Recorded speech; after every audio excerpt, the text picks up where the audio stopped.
Hello. നാളെ അമ്പലത്തിലേക്ക് പോണം. റെഡി ആയിട്ടിരിക്കണം ചേച്ചി. അമ്പലത്തിലേക്കോ? എന്തിന്? നാളെ അമ്മയുടെ ജന്മദിനമല്ലേ, മറന്നുപോയോ?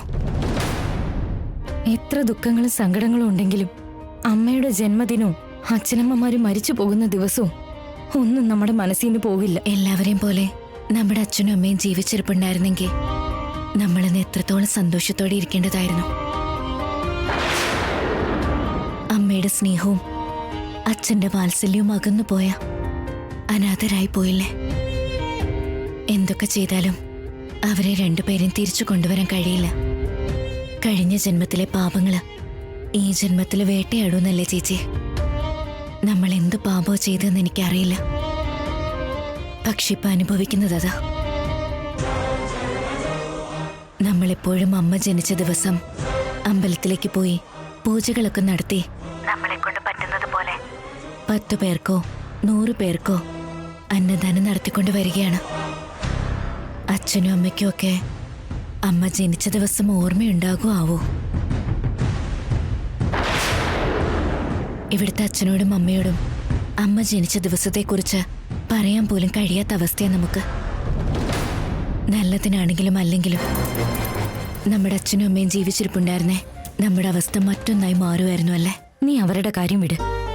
സംഭവിക്കാനുള്ളതെല്ലാം അതിന്റെ മുറയ്ക്ക് നടന്നോളും. ശരി ചേച്ചി, ഞാൻ നാളെ വീട്ടിലേക്ക് വരാം. അവിടുന്ന് നമുക്ക് ഒരുമിച്ച് പോവാം. ശരി അവനി. അവനി, എന്താ ചേച്ചി? ശ്രീകർ ഫോൺ ചെയ്തിരുന്നോ? ഞാനിന്ന് അദ്ദേഹത്തെ ഓഫീസിലേക്ക് പോയി കണ്ടിട്ട് വന്നായിരുന്നു. അവിടെ നിഹാരിക നടത്തുന്ന മായങ്ങളെക്കുറിച്ചോ മന്ത്രങ്ങളെക്കുറിച്ചോ പറഞ്ഞിരുന്നോ? ആ നിഹാരിക എന്തൊക്കെ പ്രയത്നങ്ങൾ ചെയ്താലും എന്നോട് മനസ്സ് മാറില്ലെന്നും എന്റെ അടുത്ത് അനീതി കാണിക്കില്ലെന്നും വാക്ക് തന്നിട്ടുണ്ട്. ശ്രീകർ വളരെ നല്ലവനായിരിക്കും. പക്ഷേ ആ നിഹാരിക പോലുള്ളവർക്ക് ഏതൊരാണിന്റെ മനസ്സ് മാറ്റാൻ കഴിയും? ഋഷിമാരെ പോലും വശീകരിച്ച ചില സ്ത്രീകളെക്കുറിച്ച് നമ്മൾ കേട്ടിട്ടില്ലേ? അതുകൊണ്ട് നിനക്കൊരു ശ്രദ്ധയുണ്ടാവണം. അവിടെ നടക്കുന്നത് എന്താണെന്ന് കൃത്യസമയത്ത് മനസ്സിലാക്കിക്കൊണ്ടിരിക്കണം. കേട്ടല്ലോ? ശരി ചേച്ചി. എന്റെ ഭർത്താവിനെ കൊണ്ട് ഐ ലവ് യു എന്നവള് പറയിപ്പിച്ചു. അങ്ങനെ ഒരു പെണ്ണിന് എന്തും സാധ്യമാണ്. എന്തൊക്കെയാണാവോ അവള് ചിന്തിച്ചിരിക്കുന്നത്?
നിഹാരിക എന്തൊരു സുന്ദരി കുട്ടിയാണെന്നോ. അയ്യോ, സ്വന്തം ദൃഷ്ടി തന്നെ പതിയല്ലോ. ശ്രീകർ നിന്നിങ്ങനെ കണ്ടു കഴിഞ്ഞാ ഫ്ലാറ്റ് ആയി പോവും, നോ ഡൗട്ട്. എന്റെ ഈ ഭംഗിയുടെ കൂടെ ഞാൻ പ്രയോഗിക്കേണ്ട അസ്ത്രം കൂടെ ഉണ്ടെങ്കിൽ എന്റെ പ്ലാൻ ഉറപ്പായിട്ടും വർക്കൗട്ട് ആവും.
ഈ പാല് ഞാൻ ശ്രീകരട്ടിനെ കൊണ്ട് കുടിപ്പിക്കും. കുറച്ചു നേരം കൊണ്ട് ലിക്വിഡിന്റെ പണി മുറയ്ക്കങ്ങ് ചെയ്തോളൂ. മയക്കത്തിലേക്ക് വീണോളൂ. അപ്പൊ ശ്രീകർ അവനായിട്ട് തന്നെ എന്നെ അവന്റെ അടുത്തേക്ക് കൊണ്ടുപോകും. അതോടെ ഞങ്ങൾക്ക് രണ്ടാൾക്കിടയിലുള്ള തടസ്സങ്ങൾ നശിച്ചില്ലാതെയാകും. ഈ പാലുകൊണ്ട് ഞാനും ശ്രീകറും പാലും വെള്ളവും പോലെ ഒന്നായിട്ട് മാറും.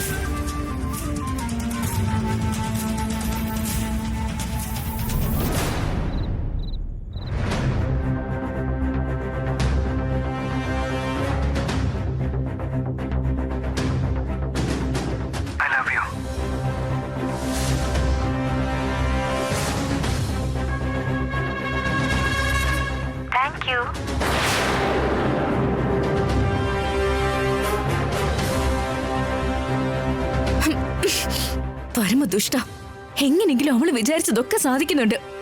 അദ്ദേഹത്തെ സ്വന്തമാക്കാൻ വേണ്ടി അവളിൽ എന്തൊക്കെ ചെയ്തു കൂട്ടുമാവോ.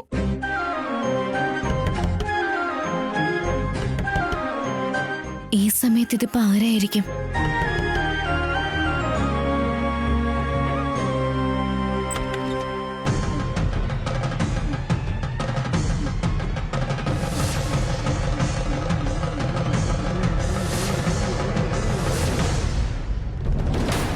ഏട്ടാ, നിങ്ങളോ?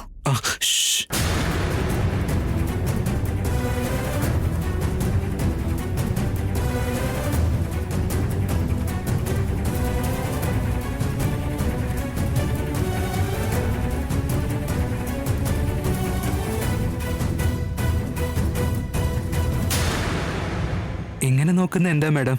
നിങ്ങൾ ശരിക്കും എന്റെ മുന്നിലുണ്ടോ? ഉണ്ടല്ലോ. വിശ്വസിക്കാൻ കഴിയുന്നില്ല ഏട്ടാ. തന്നെ സർപ്രൈസ് ആക്കാൻ വേണ്ടി ഫോൺ പോലും ചെയ്യാതെ വന്നത്. ഞാനിപ്പോ വന്നത് സത്യമായിട്ട് തന്നെയാണോന്നാണോ ഇപ്പോഴും തന്നെ മനസ്സ് ചോദിച്ചുകൊണ്ടിരിക്കുന്നേ? അതെ ഏട്ടാ. താൻ എന്റെ കൂടെ ഇല്ലാത്ത ഓരോ മണിക്കൂറും വർഷങ്ങൾ പോലെയായിരുന്നു എനിക്ക്. എന്തൊക്കെ പറഞ്ഞ് ആശ്വസിപ്പിച്ചാലും മനസ്സത് കേൾക്കുന്നില്ല അവനെ. 10 ദിവസം തന്നെ കാണാതെ നിൽക്കുന്ന കാര്യം നിഹാരിക വേണമെന്ന് വെച്ചാ പ്ലാൻ ചെയ്തത്. അവളുടെ പ്ലാൻസ് ഒക്കെ വർക്കൗട്ട് ആവും തോന്നിയോ? എന്റെ മനസ്സെപ്പോഴും ഇവിടെ തന്നെയാ ഉള്ളത്. അത് തന്നെ വിട്ട് എങ്ങോട്ടും പോവില്ല. തന്നെ കാണണമെന്നും തന്നോട് സംസാരിക്കണമെന്നും തോന്നിയതുകൊണ്ടാ അവിടെ നിന്നും രക്ഷപ്പെട്ട് നമ്മുടെ വീട്ടിലെ ആരുടെയും കണ്ണിൽ പെടാതെ ഇങ്ങോട്ടേക്ക് എത്തിയത്. അവള് ചെയ്യുന്ന മായകളിലൊക്കെ വീണ എന്നിൽ നിന്നും അകന്നു പോകുമെന്നുള്ള പേടി എനിക്ക്. എന്നെ കാണാൻ നിങ്ങൾ വരില്ല എന്നാ ഞാൻ കരുതിയത്.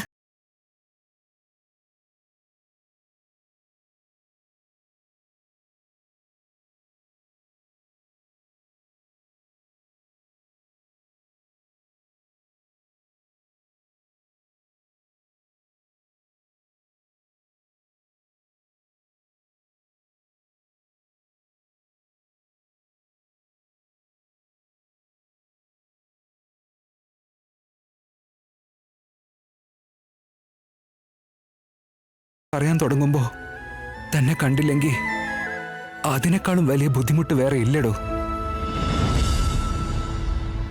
ആ ബുദ്ധിമുട്ട് സഹിക്കാൻ എന്നെ കൊണ്ട് പറ്റില്ല. അതുകൊണ്ടാ ഞാനിപ്പോ വന്നത്. ഭാര്യ ഭർത്താക്കന്മാരെ ആരും വേർപെടുത്ത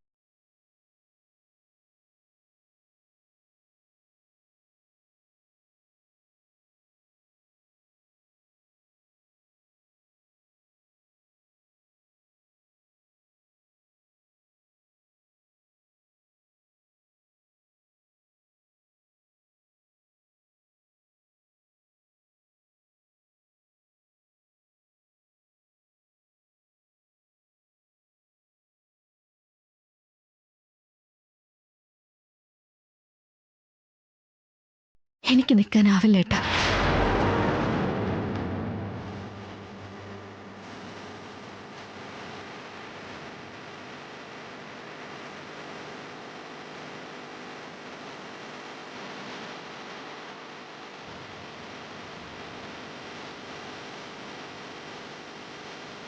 ഈ മുഖത്ത് എപ്പോഴും സന്തോഷമാണ് ഉണ്ടായിരിക്കേണ്ടത്. താൻ ഒരിക്കലും കരയാൻ പാടില്ല.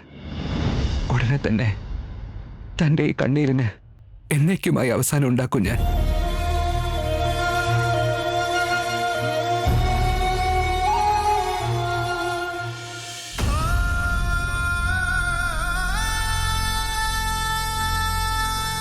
ഏട്ടാ ഏട്ടാ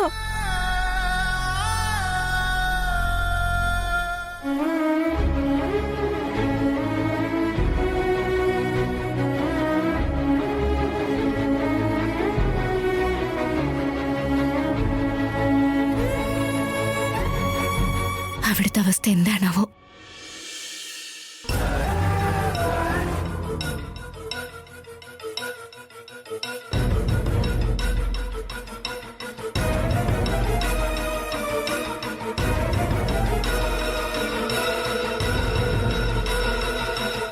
ഏട്ടാ, ശ്രീകരേട്ടാ. ഓ, ഫ്രഷപ്പ് ആവുകയാണോ? ആവട്ടെ.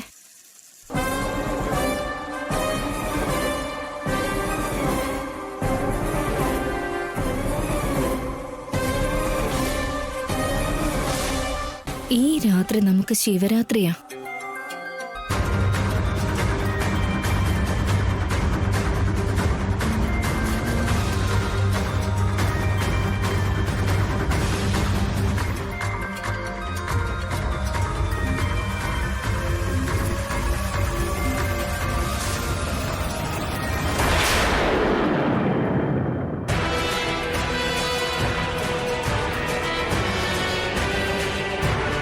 വേർപാട് അവൾക്ക് സഹിക്കാൻ പറ്റുന്നില്ലെന്ന് തോന്നുന്നു. ശ്രീകരേട്ടൻ പുറത്തിറങ്ങുന്നതിന് മുമ്പ് ഒരു കളി കളിച്ചേക്കാം.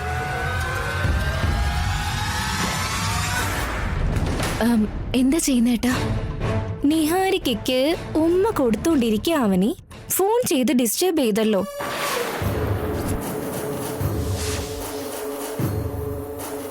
എന്റെ ഏട്ടന്റെ ഫോൺ നീ എടുത്ത എന്തിനാ? ഏട്ടനോ?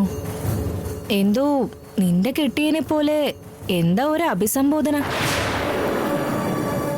ശ്രീകർ സാറെന്ന് പറയേ. ഏട്ടനില്ലേ? ഇപ്പോഴല്ലേ പറഞ്ഞേ. മലയാളം പറഞ്ഞാൽ എന്താ മനസ്സിലാവില്ലേ? ശ്രീകർ സാർ അവിടെ ഇല്ലേ? എന്താ കാര്യം? എന്നെ കെട്ടാൻ പോകുന്ന ഒരാളുമായി രണ്ടാമതൊരു പെണ്ണിന് എന്താ കാര്യം എന്നാ ചോദിച്ച്. എനിക്ക് അദ്ദേഹത്തോട് സംസാരിക്കണം. അത്രയ്ക്ക് അർജന്റ് ആണെങ്കിൽ എന്നോട് പറയേ, ഞാൻ ഏട്ടനോട് പറഞ്ഞോളാം. പറയില്ലേ? എന്നാ ഫോൺ വെച്ചേക്ക്. എന്താണെന്നോ, ഇന്ന് ഞങ്ങളുടെ രണ്ടുപേരുടെ ലൈഫില് ഒരുപാട് സുപ്രധാനമായിട്ടുള്ള നിമിഷമാ. അതെന്താണെന്ന് അറിയോ? അയ്യോ, എനിക്ക് നാണം വരുന്നുണ്ട്. എന്നാലും കുഴപ്പമില്ല, ഞാൻ പറയാം. അതില്ലേ, ഇന്ന് പിന്നെ ഞങ്ങളുടെ ആദ്യ രാത്രിയാ.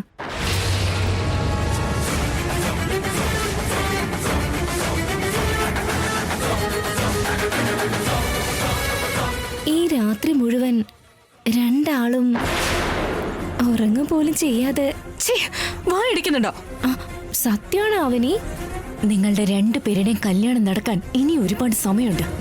ഇങ്ങനെ തോന്നിവാസം പറയാൻ എങ്ങനെയാ കഴിയുന്നേ? ഒരു തെറ്റും ഇല്ല അവനി. കല്യാണം കഴിക്കാൻ പോകുന്നവരല്ലേ. നാണവും ലജ്ജയും ഒന്നും ഇല്ലാതെയാണോ സംസാരിക്കുന്നേ? കല്യാണം കഴിക്കാൻ പോകുന്ന ആളോട് അങ്ങനെ ചെയ്യുന്നതില് എന്താ തെറ്റാവനി? ഇന്ന് ഞങ്ങള് രണ്ടാളും ഒരേ മുറിയില് റൊമാൻറ്റിക് ആയിട്ട് താമസിക്കാൻ പോവാ. ഏയ് നിന്നെ!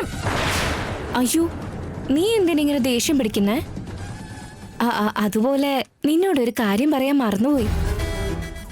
ഇന്ന് ഞാൻ ശ്രീകരേട്ടനില്ലേ, എന്റെ കൈകൊണ്ട് സ്നേഹത്തോടെ പാല് കൊടുക്കാൻ പോവാ.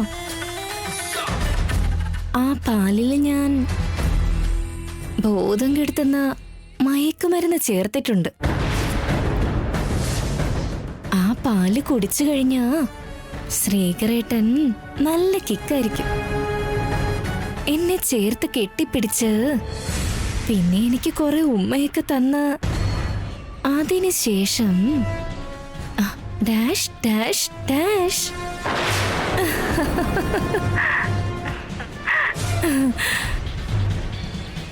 രണ്ടാളും ഒന്നായിട്ട് മാറും. കല്യാണത്തിന് മുമ്പ് ഏതെങ്കിലും പെൺകുട്ടികള് ഇതുപോലെയുള്ള കാര്യങ്ങൾ ചെയ്യൂ? ബാക്കിയുള്ള പെണ്ണുങ്ങൾ ചെയ്യാറുണ്ടാവില്ല, ഞാൻ പക്ഷെ ചെയ്യും. ഇതൊക്കെ ശരിയാണോ? അല്ല, ശരിയാണെന്നൊക്കെ ആര് പറഞ്ഞു? ശ്രീകരേട്ടന്റെ മേൽ നിനക്ക് എന്തെങ്കിലും ആശകളുണ്ടെങ്കിൽ അത് വിട്ടേക്ക്. നേരം വെളുക്കുമ്പോഴേക്കും സമ്പൂർണായിട്ടും അവൻ എന്റേത് മാത്രമാവും. അതിനുശേഷം നിങ്ങൾക്ക് രണ്ടാൾക്കും ഇടയില് ഒരു തരത്തിലുള്ള ഫ്രണ്ട്ഷിപ്പും ഉണ്ടാവില്ല. നീ ഇത്രയ്ക്ക് തരം തഴുന്ന് ഞാൻ കരുതിയില്ല. നിന്നെ പോലുള്ള പെണ്ണുങ്ങൾ എന്താ പറയാന്നറിയോ? ഏയ്, മൈൻഡ് യുവർ ലാംഗ്വേജ്. എന്നെ ആരെങ്കിലും എന്തെങ്കിലും പറഞ്ഞ ഞാൻ ഉടനെ പലിശയടക്കം തിരിച്ചു കൊടുത്തിരിക്കും. കുറച്ചു നേരം നീ പറഞ്ഞതുപോലെ എന്റേത് തരം താഴ്ന്ന പെരുമാറ്റമാണെന്ന് കരുതാം. ഞാൻ എന്താ ചെയ്യണ്ടേ?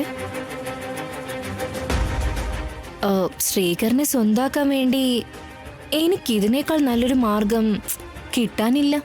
ഞാൻ ഈ കാര്യങ്ങളൊക്കെ എങ്ങനെയെങ്കിലും ശ്രീകരേട്ടനെ അറിയിച്ച് ആ പാല് കുടിക്കാൻ സമ്മതിക്കില്ല. നിനക്കതിനുള്ള അവസരം ഉണ്ടാവില്ല അവനി. നേരം വെളുക്കുമ്പോഴേക്കും ഗുഡ് ന്യൂസ് ഞാൻ പറയാം. റെഡി ആയിട്ടിരിക്കണേ. ഹലോ, ഹേയ്, ഹലോ, ഏയ്.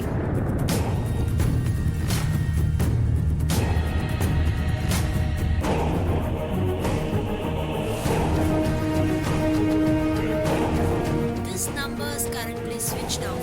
Please try again later.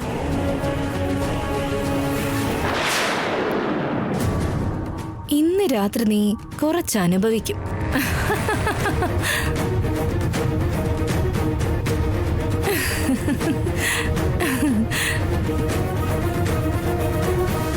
ആരോടാ സംസാരിക്കുന്നേ? ഏട്ടനെ കോള് വന്നത്, ഞാൻ എടുത്തിരുന്നു. ഏതോ മാർക്കറ്റിംഗ് കോളാ. ഈ സമയത്ത് നീ എന്തിനാ എവിടെ ഇരിക്കുന്നേ?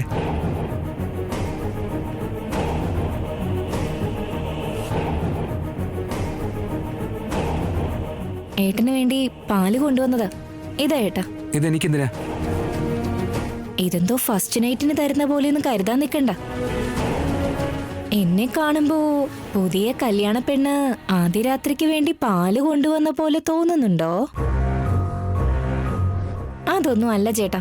അങ്ങനെയൊന്നും ആലോചിച്ച് പേടിക്കണ്ട. കുടിക്കേട്ടാ.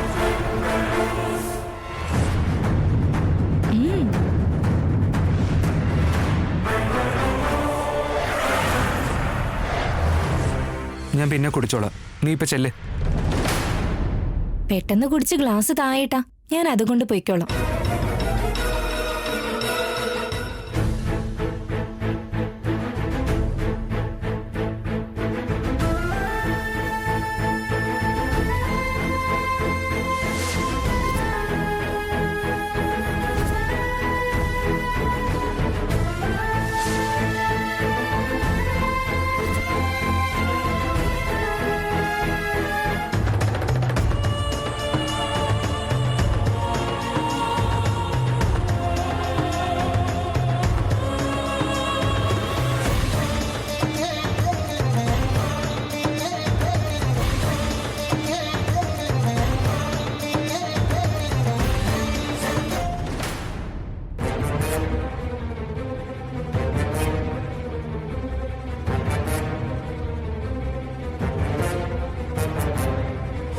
എങ്ങനെയുണ്ട്?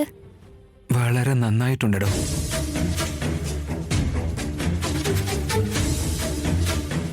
എന്നാൽ ഏട്ടൻ ഉറങ്ങിക്കോ. ഞാൻ ചെല്ലട്ടെ.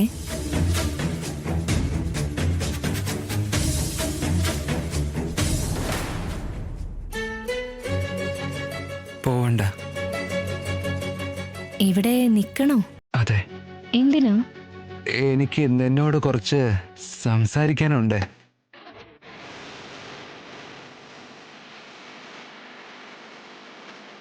സത്യാണോ?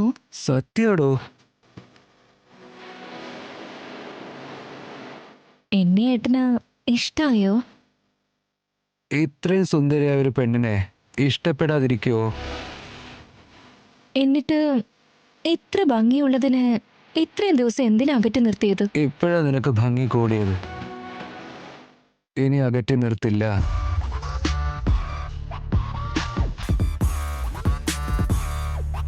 തന്നെ ഞാൻ എൻ്റെ നെഞ്ചോട് ചേർത്തൊന്ന് പിടിക്കട്ടെ.